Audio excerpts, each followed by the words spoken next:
আসসালামু আলাইকুম ওয়া রাহমাতুল্লাহি ওয়া বারাকাতুহু নাহমাদুহু ওয়া নুসাল্লি আলা রাসূলিহিল কারীম আম্মা বাদ। বিভিন্ন মানুষের মুখ থেকে একটি কথা শোনা যায়, সেটা হচ্ছে যে পৃথিবীতে মুসলমানরা এত গরিব কেন। তার উত্তর নিয়ে আজকের ভিডিও। দেখুন, পৃথিবীতে মুসলমানরা গরিব এ কথা সম্পূর্ণ ভুল।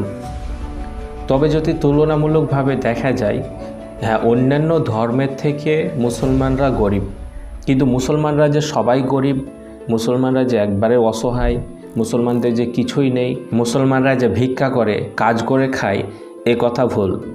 যদি দেখেন সৌদি আরব সহ আরও বিভিন্ন দেশ আছে যেখানে মুসলমানরা অত্যন্ত পরিমাণে ধনী, সেখানে গরিব নেই বললেই চলে। হ্যাঁ, তবে আমাদের ভারত, বাংলাদেশ, পাকিস্তান এই সব জায়গার মুসলমানরা একটু বেশি গরিব তুলনামূলকভাবে। এবার আপনাদেরকে বলবো, মুসলমানরা গরিব তো গরিব কেন। দেখুন, একটি মানুষ ধনী হয় 365 দিন কর্ম করে, বিভিন্নভাবে কাজ করার মাধ্যমে সে অর্থ উপার্জন করে এবং তার মাধ্যমে সে ধনী হয়। এখানে মুসলমানরা 365 দিনের মধ্যে একটি মাস রোজা রাখে, যেই মাসে মুসলমানরা সাধারণত কাজ করতে পারে না বা বেশি কাজ করে না। তাহলে একটি মাস তার বাদ গেল। এবং মুসলমানরা প্রত্যেক সপ্তাহে জুম্মার দিনে কাজ করে না। অনেক রাজমিস্ত্রি আছে, সেই দিন কাজ বন্ধ রাখে, বেশি বড় কাজ সেই দিন রাখে না। অনেকে তো সেই দিন শুধুই বসে থাকে যে আজকের দিন কাজ করব না, কারণ আজকে জুম্মার দিন, আজকে নামাজ পড়তে যেতে হবে। এ কারণে প্রত্যেক সপ্তাহে মাত্র 6 দিন কাজ করে এবং একদিন কাজ করে না। এভাবে সে একটি বছরে 52টি দিন কাজ করে না। এছাড়া মুসলমানরা ঈদ, কুরবানি ইত্যাদি দিনে কাজ করে না।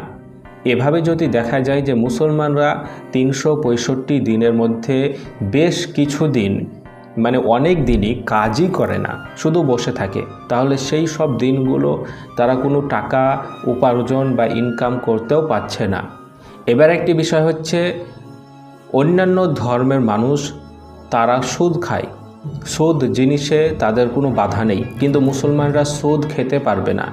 এ কারণে তারা ব্যাংকে টাকা রাখে না।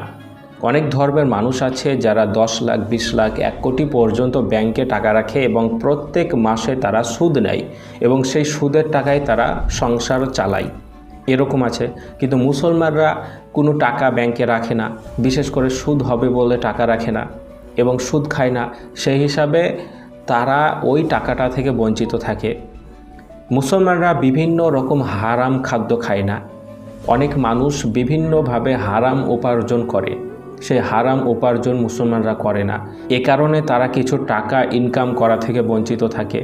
এভাবেই যদি দেখা যায়, মুসলমানদেরকে একাধিক দিক দিয়ে অনেক স্থান থেকে টাকা ইনকাম করার জন্য বিরত থাকতে হয়। এ কারণে মুসলমানরা আর্থিকভাবে একটু দুর্বল, কিন্তু তারা গরিব অসহায় নয়। এখন আমরা বেশিরভাগ দেখতে পাই মুসলমানরা তারা ভিক্ষা করছে বা মানুষের কাছে চাইছে। দেখুন, এটা দেখা স্বাভাবিক, কারণ মুসলমানদের মধ্যে একটি জিনিস আছে, সেটা হচ্ছে যাকাত, দান, সদকা ইত্যাদি। মুসলমানরা প্রচণ্ড পরিমাণে দান করে। এই কারণেই যেসব মুসলমানরা তুলনামূলকভাবে একটু অসহায়, গরিব, তারা দান চাইতে যায়, তারা মানুষের কাছে কিছু চায়। এটা তো একটি ভালো কাজ এবং স্বাভাবিক কাজ। তো অনেক কিছু কারণ আছে, যেসব কারণের মধ্যে আমি কয়েকটি কারণ আপনাদেরকে দেখালাম। যেমন আপনারা এটা হিসাব করে দেখতে পারেন, বছরের বেশিরভাগ দিন মুসলমানরা কোনো কাজই করে না।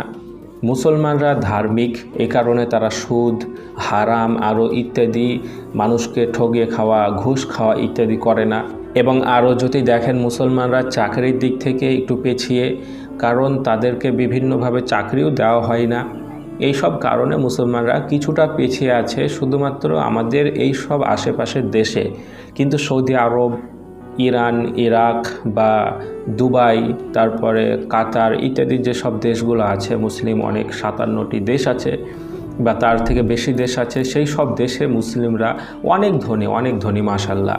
তবে তারা ইসলামের কিছু নিয়মকানুন বা তার বিধানকে মানতে গিয়ে তারা দুনিয়ার যেসব টেকনোলজি বা আরও যেসব আধুনিকতা আছে সেটাতে বেশি অগ্রাধিকার দেয় না। এ কারণে মনে হয় যে তারা পিছিয়ে আছে, কিন্তু মাশাআল্লাহ তাদের অনেক টাকা, অনেক সম্পদ। তো এতটুকুই বলা ছিল যে আমরা যাদেরকে দেখি যে এরা গরিব কিন্তু আসলে গরিব নয়, তবে গরিব যদিও বা হয় তার কারণ হচ্ছে এই কিছু কারণ। আশা রেখে বুঝতে পেরেছেন। এই সম্পর্কে আপনাদের মতামত কমেন্টে জানাতে পারেন। আসসালামু আলাইকুম।